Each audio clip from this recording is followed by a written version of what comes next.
We know there are many choices in internet radio, and the staff and host of LA Talk Live would like to thank you for choosing the internet's hottest destination for the most eclectic sound and invigorating talk.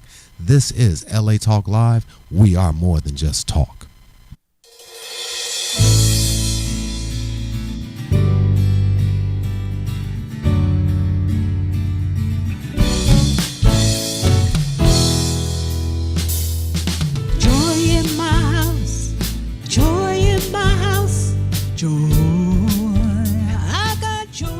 Welcome, ladies and gentlemen, to another day of Joy in My House, inspirational reality show with a touch of recovery. A reality show where nothing is left unsaid. And no one is insignificant who says it. I think I'm on now. I'm joined here by my co-host and recording artist, Lolita Robinson. How are you doing today? Welcome to another day of Joy in My House. Welcome to another beautiful day. I think we're going to get some rain tomorrow, but today is nice. Are we? Yep. You don't like rain, right? I do not like rain because I drive quite a bit. Oh, yeah. So driving in the rain is always just uncomfortable, and you have to be very tense and very focused. That's true. I'm very distracted as it is already. I don't need more distractions. No, you don't. But anyway, it's a beautiful day, and I'm glad to be here. I want to thank all of you out there who are listening and tuning in with us on Joy in My House.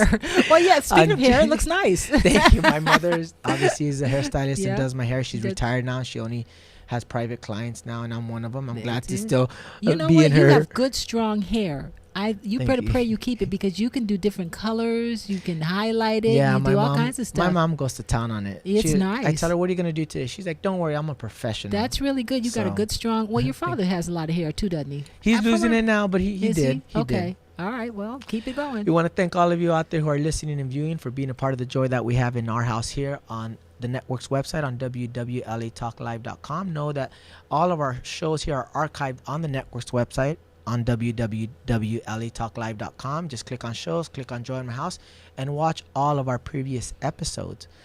But this is the new year. We're in January 17th today. This is our believe it's already flying. 153rd episode. Wow. And well, congratulations. Thank you, Van, and thank you, Richard, for hosting their home. us, for having us have this platform to hopefully bring a little bit of inspiration, a little bit of hope through our guests and through our testimonies, that you guys get touched as we have gotten in touch with other people's stories. Yes, we have. And through our submission and surrender to God and the things that He's done in our lives. And to see how He uses different people's lives. I mean, He's, like I always say, He's not a cookie-cutting God. We're not all from one package and assembly line. He deals with each and every one of us individually, which makes me wonder how awesome and amazing He is. Really, really. I mean, we can't even fathom. We can't. We all talk about Christ, okay?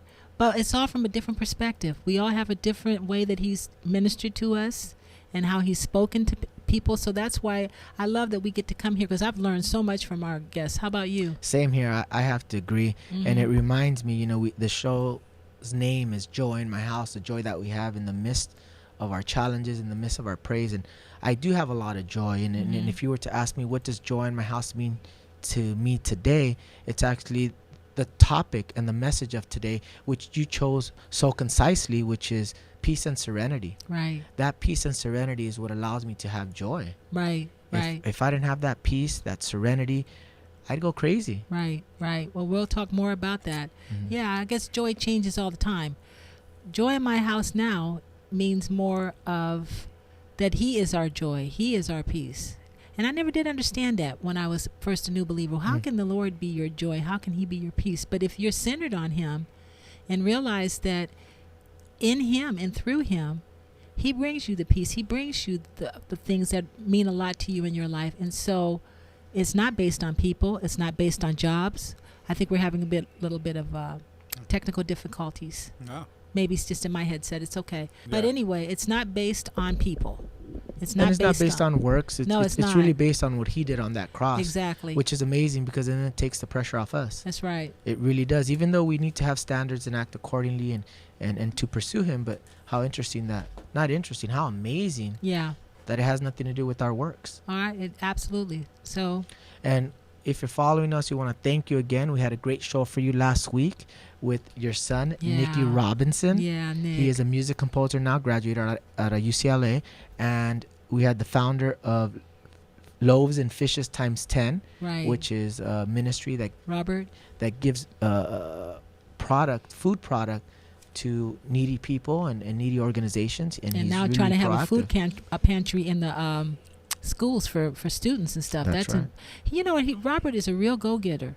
He really is. He's very proactive. He really is. I mean, he's his own media. He's involved in marketing himself and getting out there. I think it just started with him and a friend and loading up a truck of produce from farms and getting it out there to the people. I mean, I'm learning a lot from him too. Well, you know what's interesting, and we'll get back to Robert and his ministry, but Nikki came on the show last week and gave his testimony. Yeah, he did. You know, and him being in recovery and learning how to be transparent and having that peace in him. How was it for you hearing his story? It was not easy because I know that his story is because of my story. That doesn't mean that he's separate from me. He's a gift. Children are gifts to us from the Lord. They don't belong to us. They're loaned to us from God. So Nicky has his own life, but I know that the injuries that all three of my sons have experienced is because of my brokenness and the way their father and I interacted. So it was kind of painful to hear it from his standpoint. But I was glad that I could listen and hear what God has done, and the fact that he found the Lord led him to somebody on internet, some man that I don't even know, who was able to help him and be an accountability person. So that just gives me peace that even we as parents can't go everywhere with our children, but God can. So it was humbling, but it lets people know out there that we are not finished products. My family, there's a lot of brokenness, and there was a lot of brokenness in my past, and I'm not proud of it, but I'm not ashamed of it. I need a savior, and people need to know that when I talk about being vulnerable and transparent and opening myself up, I have to be able to deal with it, and it was not easy to hear, but I'm glad he's on the other side of it. And that's what I was going to say, how God has worked in his life. Right. And thanks to you were the catalyst of instilling these boundaries and this safe place. And to get counseling for them. For him to grow. Yeah. Yes, maybe it was challenging in the beginning, as we all go through our challenges and our struggles. But you came to God and you begged him and you cried out to him. And sure enough, even without you having your hand in being his accountability partner, having your hand in manipulating and bringing him that recovery, you set a foundation where he found somebody which changed his life. And that's why we're on this show every week. We want to encourage people to get help. Amen. That's why I'm going to have an opportunity, and I know you'll share at the end. I get a chance to speak to our church at the end of this month. And I keep thinking, what is it, God, that I want to convey to people? And I really want to convey the importance of not being ashamed if something is not working, to step out of the limelight for a while. Sit on the bleachers, sit on the benches, and let God heal. And don't be ashamed to get help. That's hopefully what we're conveying every week. What do you think? I agree. Is that you have to be proactive in your recovery, is what my sponsor used to say. You know, you go to a meeting, you got to get up and share. I know you don't want to. I know you don't even want to show up to the meeting. First step is suit up and show up. Next step is you got to do what the rules tell you to do. Right. You want to play this game, but you want to play by the rules, you're going to get disqualified. Yeah, you sure will. So you got to get up there and share, be vulnerable. And it's not an easy thing. No. But as you go through the process, it grows and grows and grows, and it starts becoming more comfortable. Then you start working. And we're going to talk about that in our message today. Right. But it is a process. Well, people want to, and I'm noticing, people want to jump right to leadership. They want to go right to the head. They want to be used in the church. They want to be in prominent places. But he does not throw things together. That's right. And he is not one who's into people pleasing. He's not one into social climbing. If you want to be used of him, he's not looking for perfect people, because I certainly wouldn't be, used. But it starts at home. Amen. If your home's not in order and things are not going on right there, then we have no business out there trying to lead other people. So Amen. If something's not working in your house, sit down, stop. Get the help. That's where he said, I bless the humble, I give grace to the humble, but I resist the proud. And when you don't know what you're doing and you continue in, and like you're saying, not be vulnerable, then you bring yourself into a situation of where you're disqualified. I like Amen. that. I like that. Amen. Well, we also had Robert Flournoy, the founder of Right. Loaves and Fishes Times 10. And like you said, he's very proactive in giving back. His Right. ministry has been doing it. He's been recognized by Congress. He's working with some amazing people, starting a new organization just to bring a network of people to give back and minister. Right. You did a music song for his... Yeah, that was crazy, for singing his- over it. I hope we play it again without me singing it so you guys can hear it. It's beautiful. But you had an opportunity to do that. How was it for you working with Robert and working with Nikki to produce the theme song for Loaves and Fishes Times 10? Well, I didn't really work with Robert because Robert wasn't really looking for me in per se. He asked Nikki, he felt like a woman should sing it. So Nikki came to me, and I'm very proud that Nikki asked me, because my fellas, they don't mix me. When I do a project, they know I can sing, but they point out where I can be stronger, you know. And so when they give me a compliment, it's not something that they're just doing because I'm mom. It was a good experience, and like I said before, I've never sung other people's material other than, you know, what's on the radio, cover material. But to sing something that someone else wrote in their vision, it was a little challenging. But this year we have decided we are going to grow and get more out of our Amen. comfort zone, right? Amen. I've had Yep. people approaching me regarding, you know, speaking. And, Yeah, you were saying that. And that's not my comfort zone. Even hosting here, this is not my comfort zone. That's why I like a format. I like to focus all the attention on somebody else. Right. And, you know, have everything concise. But God is really working on pushing me out to the forefront. Right. And getting myself out of my comfort zone so I can grow. And I believe it's from God because I keep fighting it. And it keeps Right. coming back. I Right. think if it wasn't, it would dissipate. But it just keeps coming back. So today we have a great show for you today. Lolita very concisely titled it Serenity at All Costs, which I think is so profound for me, having the serenity that I have through the program that I've done with Celebrate Recovery, with a Christian 12-step program, and the walk that I'm walking. So I love the title of today's show, which is Serenity at All Costs. And we Great. don't have a guest. No guest today. It's going to be you, me, and our producers are going to chime in with us. Yeah. And we're going to talk what Serenity at All Cost is. Ladies and gentlemen, this is Joy in My House. I want you to know that you can follow us on Facebook /Joy in My House. You can also follow us on Instagram /Joy in My House. Twitter with any questions or comments that you might have for ourselves today, our producer, or our co-host. And I want you to stay tuned because we're going to come right back. This is Joy in My House, ladies and gentlemen. We're going to come right back. Yeah.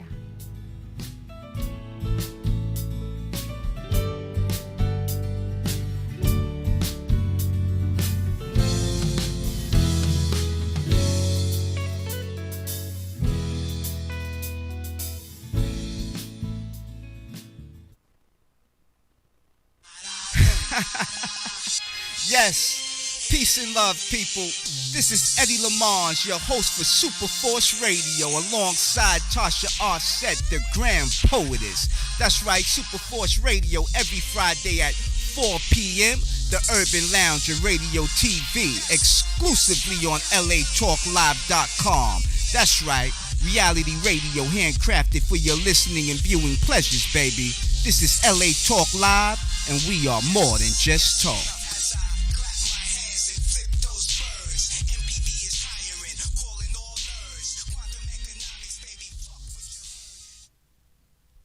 Hi, this is TJ, inviting you to join us every Sunday at 2 p.m. for Veterans Day Live.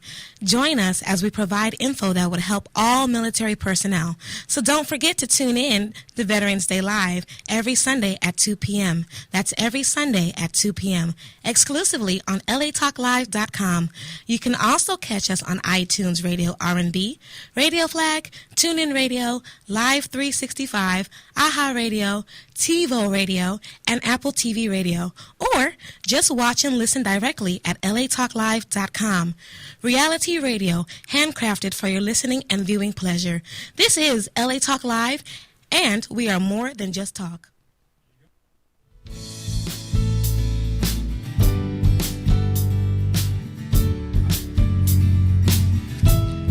Welcome back, ladies and gentlemen, to Joy in My House, inspirational reality show.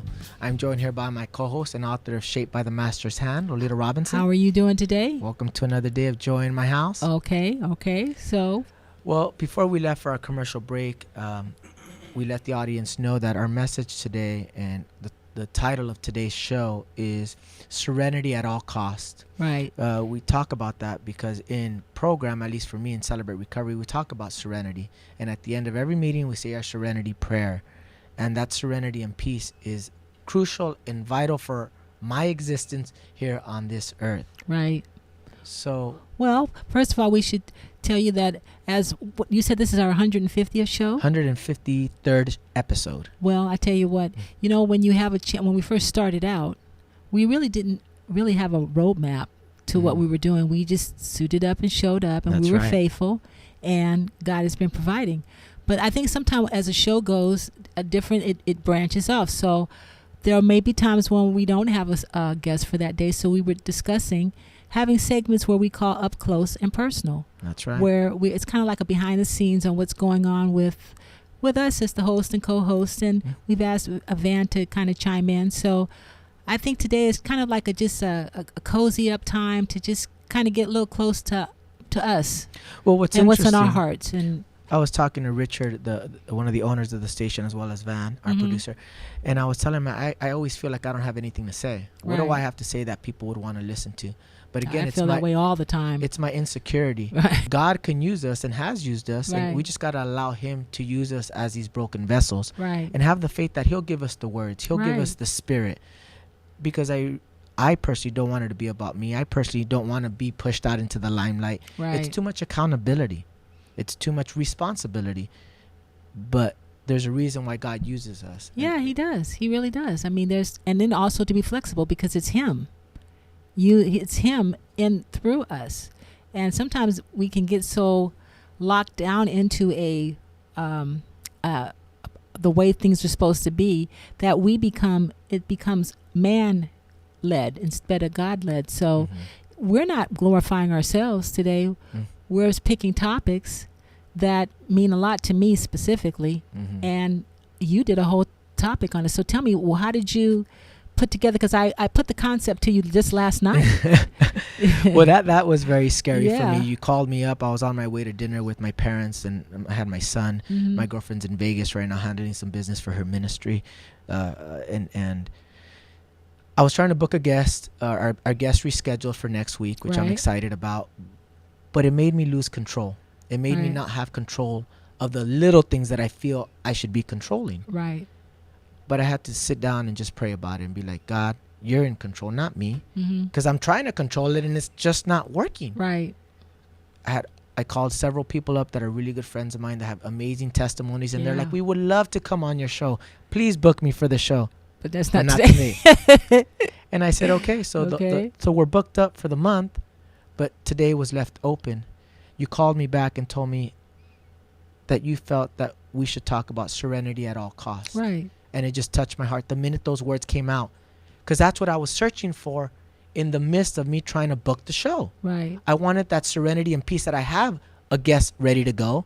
I don't have to worry about my testimony. I can worry about theirs. Right. And it makes it very easy. But God said no. Right.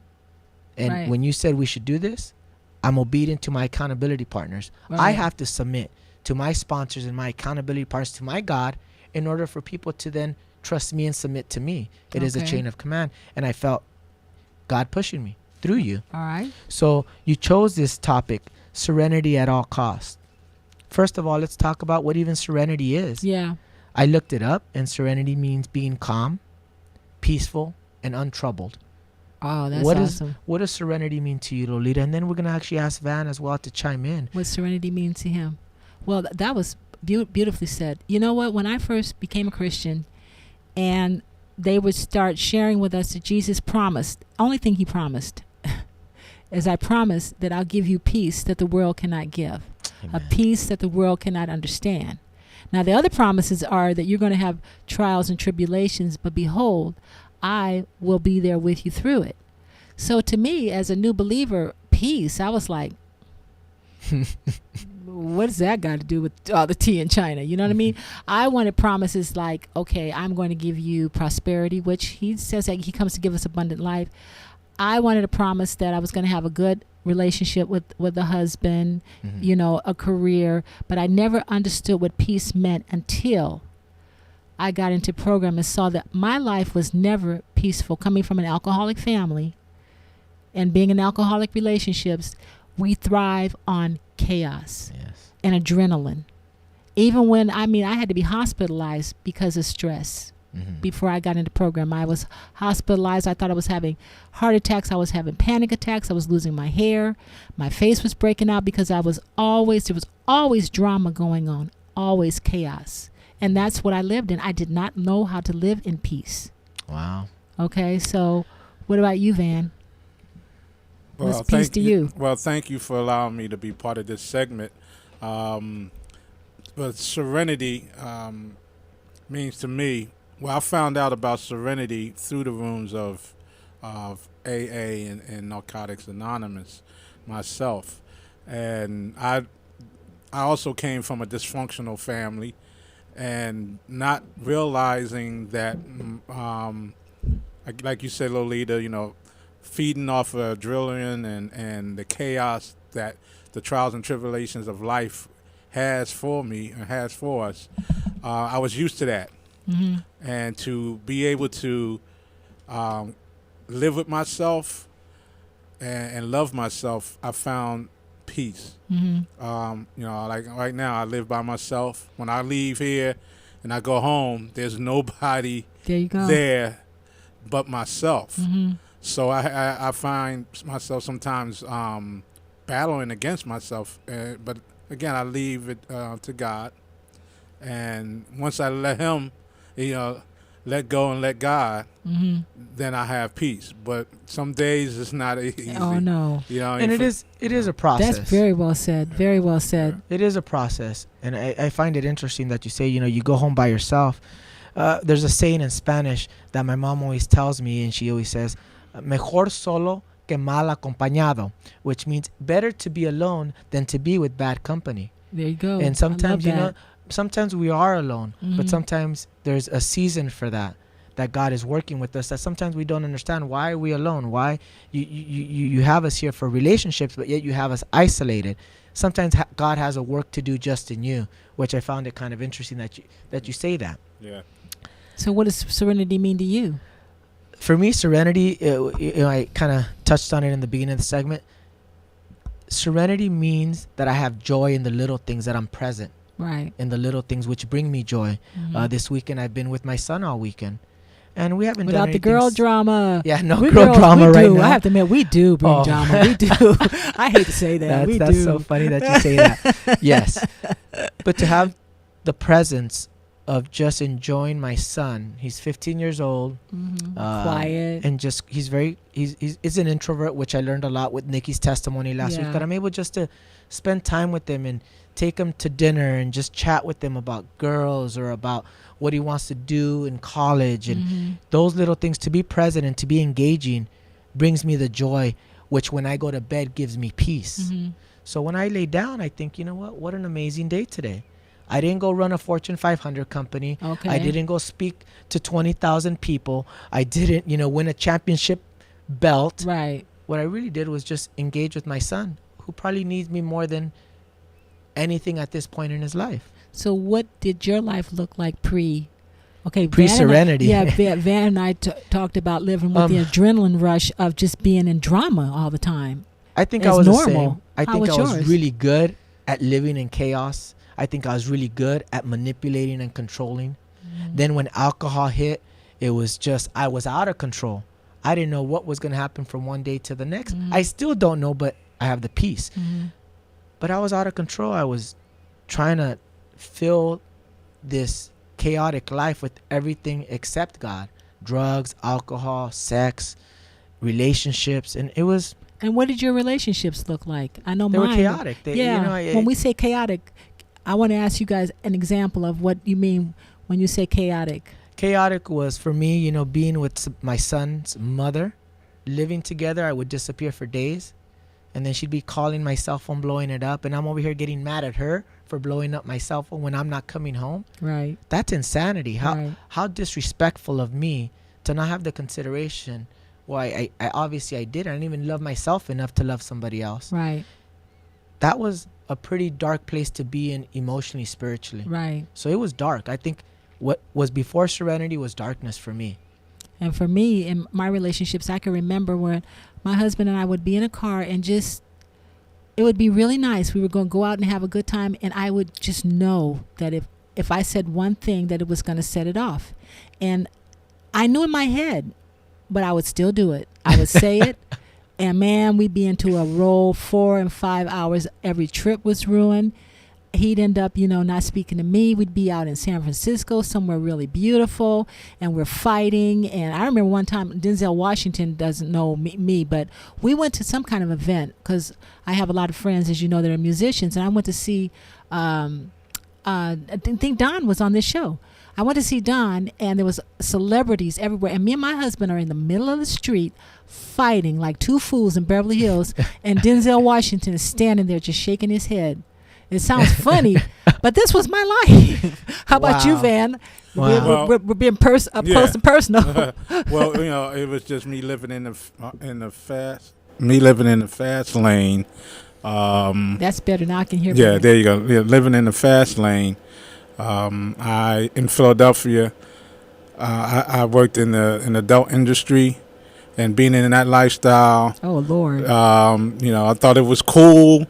You know what I mean? Because I was in a building or in a facility where it was all women, and a lot of times it'd just be me and another guy there, and just living that lifestyle. Right. And thinking that was cool. Mm-hmm. But in actuality, it wasn't.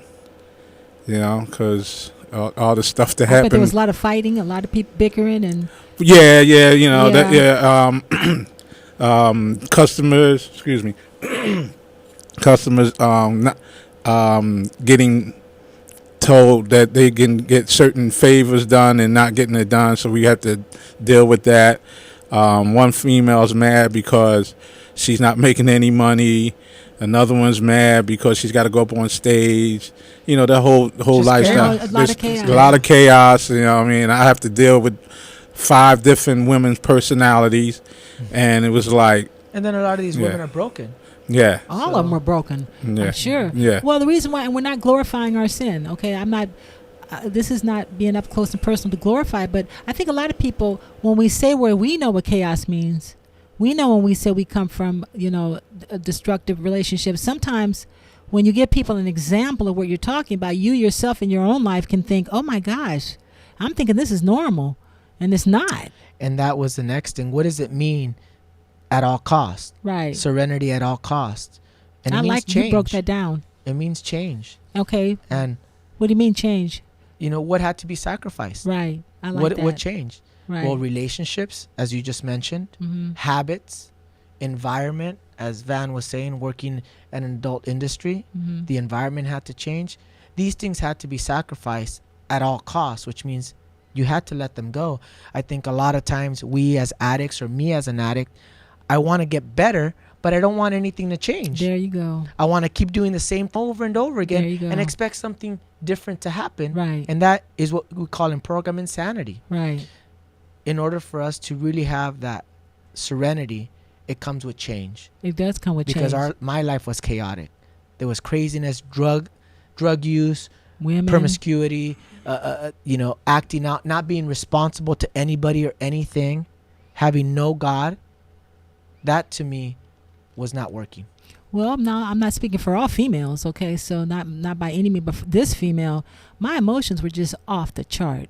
I mean, I could be laughing and happy, and you say one thing, and I'd just go off and be just furious and just no reason or rhyme. I used to say I was a hemophiliac emotionally. Whatever emotion I was in, I just bled. It just oozed. I had no way of stopping it or clotting it up or so it doesn't have to be another person. I was just kind of nuts on my own because I had no filter. Everything was a big mountain. In an alcoholic family, everything is a crisis. Mm-hmm. And when I started getting into the 12-step program and into, these rooms, every solution is not a nail that requires a hammer. I remember hearing that. Wow, that is a great. I remember hearing that's that in one day at a saying. time. My background has been more in Al-Anon, which I'm supposed to, I'm not supposed to. Anonymity. Yeah, right? anonymity. But anyway, everything was a crisis. Everything was a big deal. So I didn't. and the stuff that was a big deal, we just overlooked it by the denial. I mean, there was incest going on, And that's the next thing. How do you start the process of serenity? oh And yeah. I wrote getting out of your denial. Well, we can Let ask me Van. ask yeah. Van, how did you get out of, what was the process of you starting the peace that you had? What did you have to do? How did you get out of your denial? When did you realize that, you know what, this lifestyle I'm living is just not working? Well, it started when my nephew moved out of here, and then Was he living with you? No. He Oh. just took his family, his 2 sons, and the mother of his children out here. So his mother, my sister, came to help. Oh, okay. And once she got out here, she was like, "Van, you should come out here." And I guess I was at the point in my life where, not knowing, I was ready to surrender myself to God. Okay. And he just said, "Go west, young man, go west." Oh, I love it. And You told us, yeah, that's right. yeah. And so it was a guy who owned a house across the street from me, and somebody didn't finish his bathroom floor. And so he knew about me being a contract, so he asked me if I would do it. I said, sure. To make a long story short, I said, okay, if you buy me, and this is what God told me to say to him, I'll do it if you buy me a one-way ticket to L.A. Oh, wow. So I finished this floor, and he bought me a one-way ticket to L.A. And I left everything, furniture, Wow. all that at this place in Are South you Philly. kidding? Yeah, And this that's what we're talking about. yeah. The sacrifice that had to be made, one of them was changing your environment. He left it. So you left everything. I just left anything. I just took basically the clothes on my back, Okay. a bag full of clothes, like one suitcase full of clothes, and the tools that would allow, the airlines would allow me to bring aboard, and touched down in L.A. Matter of fact, February the 1st will make it 10 years I've been here. Wow. Wow. Congratulations. Yeah, and- Congratulations. So that goes right in what you said with the environmental changes. One of them is yeah. environment. And Yeah. we talk about getting out of our denial. Sometimes we have to hit a bottom. Yeah. I was just going to say the And bottoms. that's what we're next, Yeah. What do you think was your bottom, Lolita? I think my bottom was watching my kids suffer. Mm-hmm. Okay. Because I knew something emotionally was wrong with me. I didn't know what it was, but my oldest son, was acting out with the teachers. He was very angry with women, and I could blame the teachers, but I had been in recovery and therapy long enough to know that no, his issue was with me, his mother. Okay, so, and then Nick, I didn't know to what extent the isolation was, but I know that Nicky suffered tics when he was younger. He just was so nervous and neurotic about everything. Now, Seth wasn't born yet. So Seth came really when there was a lot more stability between him and his dad. I mean, he still has his thing too, but I think it was seeing my kids suffer. I knew I had to get them out of the environment where they were in. Wow. And so I had to leave. I left my marriage and left everything. Like Van said, I left the house. I didn't care. People go, yeah, but that's half yours. I'm like, you know what? There's a scripture in Bible that says it is better to live with vegetables and water where there's peace than to share a fatted lamb where there's strife. Wow. Okay? That's in Proverbs. So I knew I had to get my boys away from my family of origin, because it wasn't just their dad and their dad, and get us in a neutral zone where we can start being reprogrammed. And that's when the therapy came in. The Lord used that. So how about you? For What me, was your bottom? My bottom was when I met you. Actually, I was already training Yeah. Seth, but it was when my yeah, girlfriend Seth at was the time. 10. That's so crazy. Yeah, how Yeah, time he's flies. 22 now. So yeah. Is when I had 2 children with my girlfriend at the time. We were living together, and I had another girl who I had just gotten pregnant. Right. That just sent me on this whirlwind of chaos. And because you did love, I'm glad we're getting up close and personal, because people need to realize you really did love the mother of your first 2 children. Yes. In fact, when I met you, you were going to Cancun because you asked her to marry you. Mm-hmm. So you did want to marry her. I think But my on intention one was there. part. Yeah, my intention was there to do what was right, but I didn't have any of the tools Right. to do the right thing. Right. And at that point, I think I didn't even love myself enough to be able to offer that love. You didn't know what it was. I didn't know, and it was Yeah. so codependent. I wanted to fix it Right. instead of fixing me Right. or allowing God to work to heal my hurts. Right. And when my other daughter was pregnant, I think that's when I was just like, I can't keep doing this. You mean you're the girlfriend? Yes, my other girlfriend. Yeah. She eventually had the baby, and that's my youngest daughter. And when she had my youngest daughter, I just saw the same pattern gonna happen. I was doing the same thing I did to her that I did to my girlfriend to her. Right. And that's sleeping around, not coming home. And how did I expect this relationship to work? Right. And that's when I had to remove myself from both of them. Right. From everybody actually, and really focus on myself. And that's when I came to meet you, and you taught me and you told me about Jesus. Right. And it was at the perfect time, because I was at the bottom of the barrel. That was my bottom. Your bottom. Now, Van, what was your bottom that made you end up in AA wanting and to stuff? change. Yeah, wanting to change. Were you? Did Well, that happen in Philadelphia or here in California? Philadelphia. Okay. I was just, as they say, tired of being sick and tired. Right. Doing the same thing, expecting this different results. Right. That's You right. know what I mean? Being surrounded by people who wasn't good, healthy for me, mentally and physically. And then I just went ahead and surrendered myself. And so when you got here to California, everything was rosy. yeah, I'm serious. Wow, hey. Yeah. When I got here, I was staying with my sister in Van Nuys, and when I found out that it doesn't get cold here. It was rosy. Yeah, so every day, seriously, it was a workforce. There you go. That's true. Building like a couple of blocks from where she was staying at, and I was there every day to a point that the staff knew me when I walked in through that door, and from February to April, it took me that long to get a job. I was working at at this luxury apartment complex in Culver City.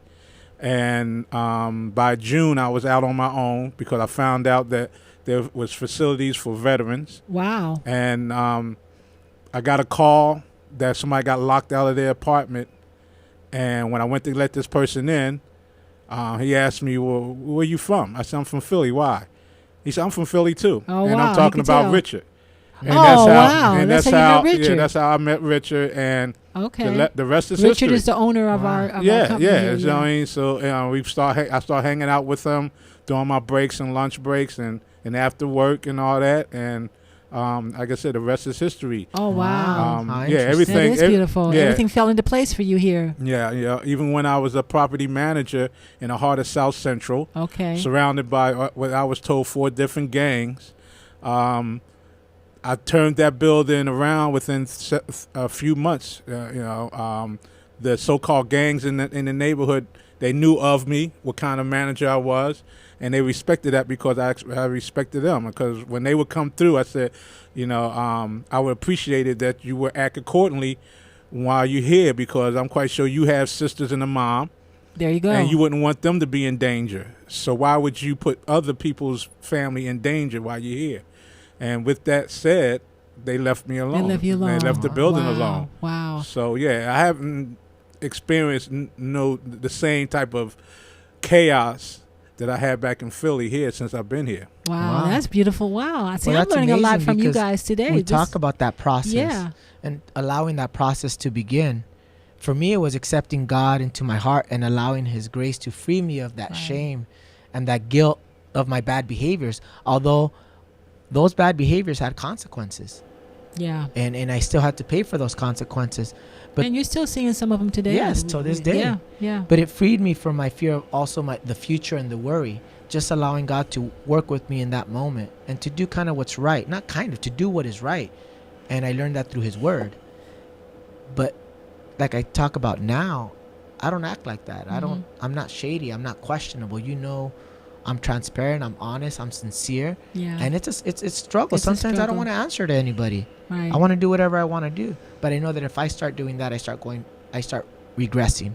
So for me, that was the process that started at the beginning of getting out of my denial and allowing God to work.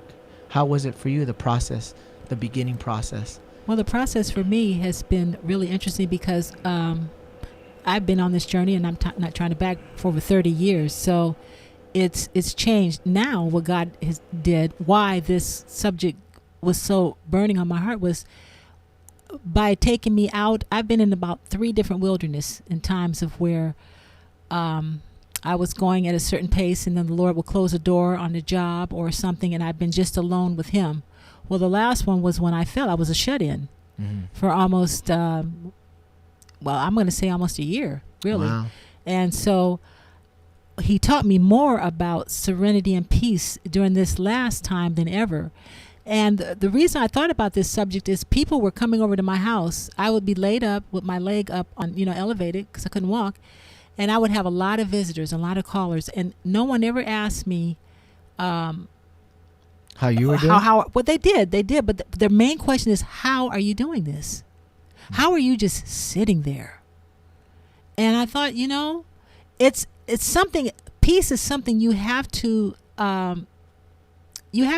It's almost like when you're used to chaos and you're used to a lot of people around, it's something that you have to learn to do. There were times when I literally had to envision myself under God's wing. Psalm 91 became very pivotal to me. It says, he who dwells in the shelter of the Most High will rest in the shadow of the Almighty. There were times I could feel myself coming out of my skin because I couldn't move. And I felt like I was going to have panic attacks, like I was going to go crazy. And I had to learn to just calm everything down, calm my emotions. I guess it's a form of meditation. And I would envision myself. I said, Lord, what does the shelter mean? He said, it's like coming under my wing. In verse 4, it talks about coming under his wing. I literally had to close my eyes and envision myself under his wing. And if you're under the wing, if a baby's under the wing of its mother, it can't move. It has to rest, and it can only listen to the heartbeat of its parent. So I had to learn how to just lean into inactivity and how to just not panic. Because, it sounds good when we talk about, I don't know about you guys, but sometimes before God has taken me through this, I would panic when I didn't have anything to do, when the phone wasn't ringing, I didn't have anywhere to go. I didn't know what to do with myself. That's how God, does that make sense to you guys? How about you, Van? Definitely. That makes sense. Again, for me, don't get me wrong. Since I've been here, of course, I have my ups and downs, and the cover is bare. I'm eating oodles and noodles, that kind of stuff. It's not always steak and eggs and lobster, Right. things like that. Right. I got to make ends meet and so on and so forth. But he's given me a peace where I can be in that 1-bedroom apartment by myself, with myself. There you go. And did you learn it? Was it hard at first? A little bit, or? Not really, because, I've always been a loner. Okay. All my life, really. Okay. Even though I had close friends, but I felt I always was comfortable within my own skin by myself. I tell people, as long as I got cable, food in the refrigerator, and my PlayStation 3, I'm cool. Oh, okay. You know what I mean? Now, what if Lord forbid, but if I didn't have if he takes that stuff away, there's times where I can just sit in my room. Okay. Because also to let you know, I suffer from severe depression because of my military experience. Oh wow! So when I go through that episode, wow, people wouldn't hear back home. You would hear from me every day, and all of a sudden, for no reason, you won't hear from me for a whole month. Wow. And I'll be isolated for a whole month. And what would you be doing in that time? Just I'll be in the bed basically all day. Sometimes I wouldn't get. I'll just get out the bed just to go to the restroom and back. Oh wow. And then I'll go right back and lay down again. Is it better now a little bit, somewhat? Well, not as strong? Yeah, it's not as strong. Yeah. I'm under medication and all that. Okay. I don't feel comfortable taking it because I feel nostalgic. I think that's how you pronounce it. Yeah, lethargic yeah, because it's like the medication. It takes the highs and the lows. You're kind of like. I'm like I'm out of it for like 3 days. Okay. It'll take me like 3 days to get back to my normal recover, self because I'm under this medication. That's why I really don't like to take it unless I know I'm not going nowhere. So peace for you is not feeling the depression. Yeah. Wow, yeah. This is really heavy. Yeah. Man, thank you for sharing that. I mean, I didn't know that. I mean, you've touched on it a little bit. Yeah. But not really. That's why we're calling this up close and personal. Yeah. What about you, Joel? Well, we were talking about I had to find a safe place because I was on the go all the time, 100 miles an hour. I needed to do something. So finding an AA program, which is where I started, in Alcoholics Anonymous, and then finding a Celebrate Recovery program gave me a place to go to be proactive. Gave me something to do that wasn't negative, that was actually proactive in my recovery. Right. And then my relationships started becoming sponsors and accountability partners, which held me to a different standard that I had. Right. I had to relearn how to behave, because everything I did I thought was okay, because I was my own God. Right. Until I learned about a loving God. Then I had to say, you know, what I've been doing is not okay. What I've been doing is actually wrong, and it's hurting people. And at the end of the day, it's actually hurting me. So how do I fix that? And that was finding a safe place that, like you mentioned earlier, that taught me how to live God's way, not my way. And how to let him be more. It was all us doing. I don't know about you, but for me, I was very independent, and I had to be an adult at an early age. So I think a lot of not having serenity and peace is because we feel like we have to do it. Right, it was up to us. Okay, Yeah. Can you relate with that? Yeah, because at the age of 10, you know, like a lot of families, a lot of mothers had to raise that. Had to work, Had to work. My mother's schedule had changed where she worked 3 to 11. So at the age of 10, I had to not be a child. Right. Yeah, pretty much raise There you yourself. go. Yeah, I mean, Yeah. so I had to, you know, I lived in the same house as 3 of the 5 sisters of mine, and they all younger than me. So wow. I had to learn to cook and clean and do all these different chores, and which helps me out to be independent and things like that. Now that I'm on my own, but not to get off track, it's Well, it fosters a sense of when you're like you're saying, and I know you were on your own at 14. Yeah. I broke away very early. Yeah. So what it does is it's up to us. I just heard something at a meeting the other day. Because there is no solution doesn't mean there's not a solution. Right. You know. So for me, being in control all the time and being independent, I would lose my peace, because if I can't figure this out and I can't get this done, it's not going to be done, and that's not true. God is there. That's what the 12-step program helped me to realize, that the higher power is there. And let me say this, because when I think that, you know, there's no solution, when I allow him in my life, he always get me through it. There was times back in Philly, and this when I with my daughter. That's right. You're a single father. Yeah, her mother she would just go somewhere to another city. I don't know where they at. They could have been in another. With my daughter. Wow. They could have been in another state or whatever, another city. I don't have no contact, no phone number, but God has always brought me and my daughter back together. Oh wow. Some kind of way. Wow. And so I live by that today. Wow. Now that's I haven't had that. I can't imagine not knowing where my kids are, even then they're in their 30s. Yeah. I have to every couple of days just send a text or check on them. So I can't imagine. Can you imagine that? No, I'm the same way. I FaceTime. Wow. So yeah, you know, I call my daughter on a regular basis. Yeah. But you know, he got me used to letting him take care of her. Mm-hmm. So I don't have to worry about her in between us talking. Mm-hmm. Right. So now I'm. But in the beginning, it was like, okay, where to go? Who I'm going to talk to? How can I find out where my daughter's at? Mm-hmm. And he showed up. He showed up, and some kind of way I get a phone call, right? Or somebody gives me a number where they're at, and I call them. And they always brought us back together. So wow, that's really powerful. Well, that is amazing. When you allow God to work, He does give you that peace and serenity. That's where the serenity comes. Yeah. And when we come back, we're going to take a quick commercial break, but we're going to talk about the serenity prayer and why it's so powerful, especially to us addicts.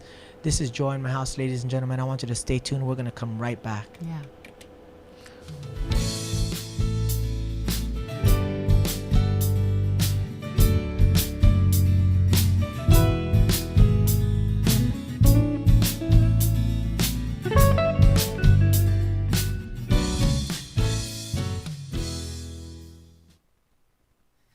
Hey, this is Trisha Mann Grant, and I am inviting you to join us every Sunday at 4 p.m. Pacific Standard Time for Gospel Rhythms Heaven's Party here on Earth. And join us as we talk to the Christians, just not any Christian, but all Christians of entertainment and all walks of life. Don't forget to tune in to Gospel Rhythms Heaven's Party here on Earth every Sunday, 4 p.m. Pacific Standard Time, exclusively on latalklive.com.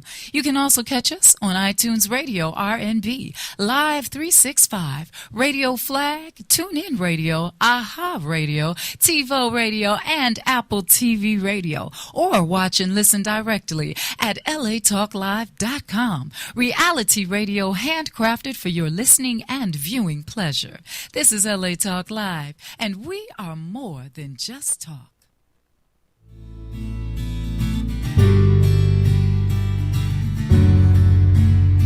Welcome back, ladies and gentlemen, to Joy in My House, inspirational reality show with a touch of recovery. A reality show where today nothing is left unsaid. And no one who's sharing today is insignificant. I'm joined here by author of Shaped by the Master's Hands and recording artist Lolita Robinson. I'm very my glad co-host. to be here, and I'm really enjoying this. I'm getting to know you fellas even in a deeper sense. And I hope all of you out there listening and viewing are doing the same, getting to know a little bit more of our story and a little bit of the process that we talk, where today's topic is the Serenity at all costs. Serenity at all costs. It really means at all costs. Yeah. I think we like to stick in our habits but expect something else to change, and it doesn't always happen that way. Most of the time we have to be willing and allow God to work in our lives and go through that process. We talk about the serenity prayer that we pray when we pray out to God at the end of our meetings or at the end of for me, my challenging days. And it starts off by saying, God, grant me the serenity to accept the things I cannot change. And to me, that means that first line is getting out of my denial, which is step one. Oh, yeah, and getting into being powerless, that I can't change it no matter what I do, no matter how I try. That's what I was saying. As children, you get this sense of magical thinking that you're powerful because we were put in positions as kids to be powerful. Right. So to admit, I can't change this, Lord, help me to accept that. That's a death process for me at times. I got very depressed when I felt like there was nothing I could do. I felt trapped. How about you? I agree. I felt like, who am I supposed to be if I'm not this fun party guy? Right. Where's my identity? I really had to rely on God being my identity. And people would say, well, so then you can do whatever and just ask God to forgive you and you're fine. And I said, no, it's a process. Right now, I'm still falling short, but I'm getting better. Right. I'm allowing him to work more, and I don't do the things I used to do. I'm not shady. I'm not questionable. You can call me, and even if I don't pick up, you know where I'm at. Right. There's no, where was he this night? Where was he that night? And having that integrity and character gives me the peace and serenity that is priceless, and it's beyond my understanding as well. Like I said, when I come home and I spent the day with my son or the weekend with my son, it's amazing. Right. It's amazing. Well, I'd like to be better at it. There's still times that when I can't change something, I still get a little antsy. How about you? There's still times that things come up and I feel like, look, I don't want to release it. How about you?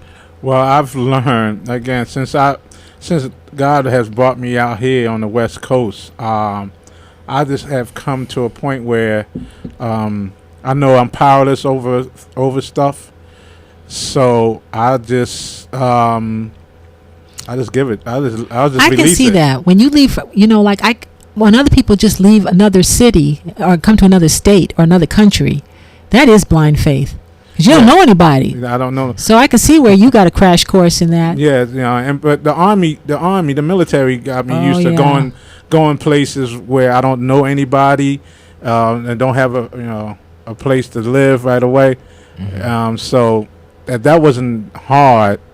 It's just like I've gotten he broke me in. Yeah, crash course. You will do that. Yeah, so I just I get frustrated, at times. I seem to get forgetful, very forgetful. I mean, about stuff. I'll look at it, know I have to take it with me, and I'll get all the way to, before I was driving, I get all the way to the bus stop, and then like, oh my God, and I have to let the bus go, and I have to go back. Just stuff like that I feel as though that I'm supposed to be on top of my game. How can I forget?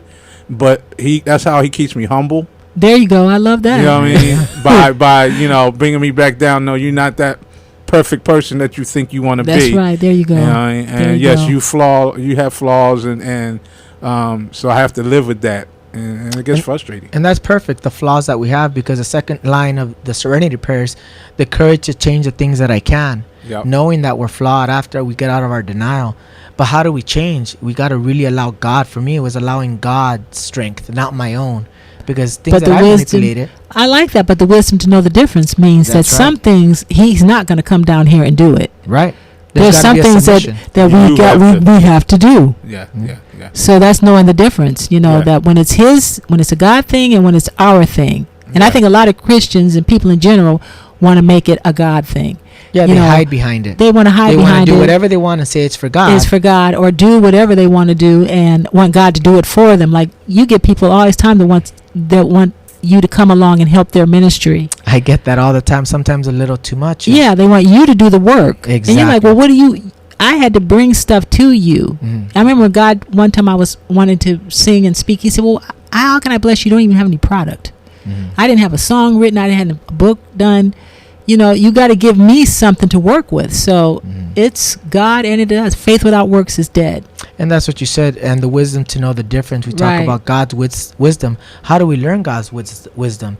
We just don't get it through osmosis. You got to be proactive. Right. Work your program. Read your Bible, and it's through His Word. A lot of and do your material. You got to do your writing, part. your journaling, and like calling your sponsor, and accountability. Like you said, doing your part. Right. How can God work if you're not willing?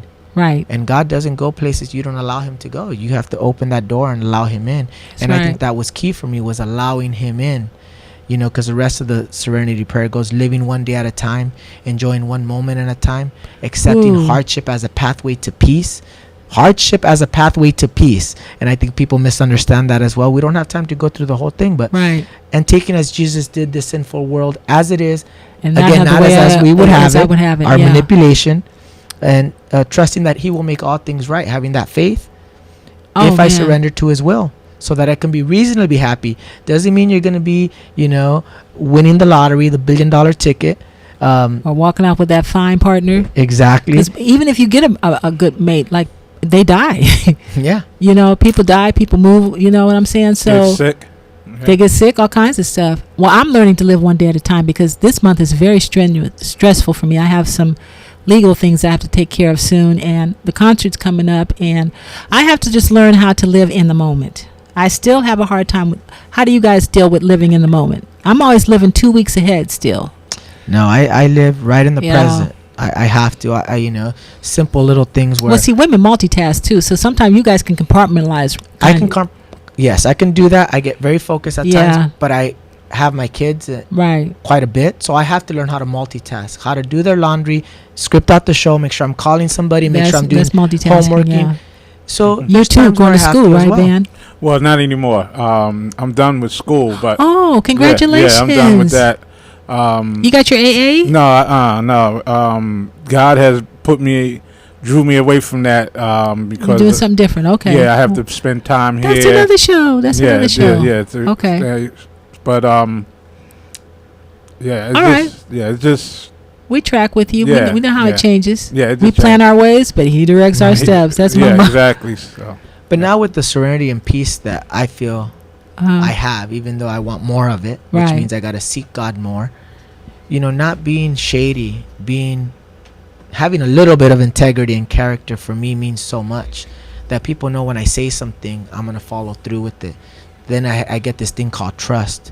Then when I follow through with it, I feel proud. So the way the vicious cycle used to work, and I would go deeper in a hole, it's also worked in the reverse way. The more I seek God, the more I trust Him, the more favor I get, and then the more I want to meet His expectation and make an effort to do what is right. And then I get respected and trusted what I feel I want and need. Then the process just keeps giving me that joy. And with that joy comes my peace. And to me, that's what I was going to say joy in my house means, is having that peace and serenity through the joy of really doing what is right for God. Well, you know what? I want to thank you for opening up and allowing us to do this segment, and just to kind of tie this together in a bow for all of you out there. What we're saying is serenity comes from surrender. And realizing that there are things that we have control over and things that we don't. And peace comes from when you have a relationship with God and realize that the Lord is there. For us, it's Jesus. and start surrendering to Him and resting in Him. That's where the peace comes. Amen. Amen. Well, before we go, ladies and gentlemen, Thank you, Van, for being on the show. Thank you, Van Eric, our producer, for chiming in.